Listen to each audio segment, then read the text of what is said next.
اور جن لوگوں نے اپنے دین کو کھیل اور تماشا بنا رکھا ہے اور دنیا کی زندگی نے ان کو دھوکے میں ڈال رکھا ہے، ان سے کچھ کام نہ رکھو۔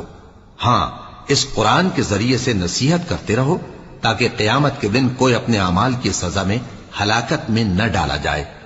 اس روز اللہ کے سوا نہ تو کوئی اس کا دوست ہوگا اور نہ سفارش کرنے والا، اور اگر وہ ہر چیز جو روئے زمین پر ہے بطور معاوضہ دینا چاہے تو وہ اس سے قبول نہ ہو۔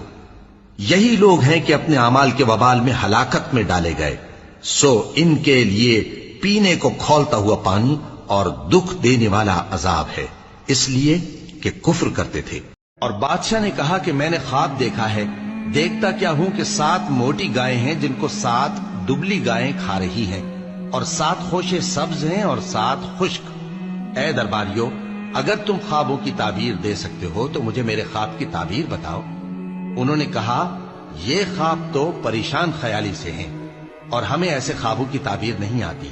اور وہ شخص جو دونوں قیدیوں میں سے رہائی پا گیا تھا اور جسے مدت کے بعد وہ بات یاد آ گئی، بول اٹھا کہ میں آپ کو اس کی تعبیر لا بتاتا ہوں، مجھے قید خانے جانے کی اجازت دیجیے۔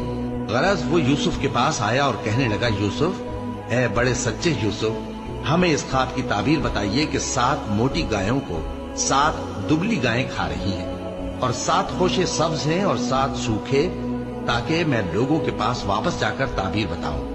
عجب نہیں کہ وہ تمہاری قدر جانے۔ انہوں نے کہا کہ تم لوگ 7 سال متواتر کھیتی کرتے رہو گے، تو جو غلہ کاٹو تو تھوڑے سے غلے کے سوا جو کھانے میں آئے باقی کو خوشوں میں ہی رہنے دینا۔ پھر اس کے بعد خشک سالی کے 7 سخت سال آئیں گے کہ جو غلہ تم نے جمع کر رکھا ہوگا وہ سب کو کھا جائیں گے، صرف وہی تھوڑا سا رہ جائے گا جو تم احتیاط سے رکھ چھوڑو گے۔ پھر اس کے بعد ایک ایسا سال آئے گا کہ خوب مے برسے گا اور لوگ اس میں رس نچوڑیں گے۔ اور یہ تعبیر سن کر بادشاہ نے حکم دیا کہ یوسف کو میرے پاس لے آؤ۔ اور بادشاہ نے کہا کہ میں نے خواب، اللہ کسی کی ذرہ بر بھی حق تلفی نہیں کرتا، اور اگر کسی نے نیکی کی ہوگی تو اس کو کئی گنا کر دے گا اور اپنے ہاں سے اجر عظیم بخشے گا۔ بھلا اس دن کیا حال ہوگا جب ہم ہر امت میں سے احوال بتانے والے کو بلائیں گے اور تم کو اے نبی صلی اللہ علیہ وآلہ وسلم ان لوگوں کا حال بتانے کو بطور گواہ طلب کریں گے۔ اس روز کافر اور پیغمبر کے نافرمان آرزو کریں گے کہ کاش ان کو دھسا کر زمین برابر کر دی جاتی، اور وہ اللہ سے کوئی بات چھپا نہیں سکیں گے۔ مومنو، جب تم نشے کی حالت میں ہو تو جب تک ان الفاظ کو جو منہ سے کہو سمجھنے نہ لگو، نماز کے پاس نہ جاؤ، اور جنابت کی حالت میں بھی نماز کے پاس نہ جاؤ یہاں تک کہ غسل کر لو۔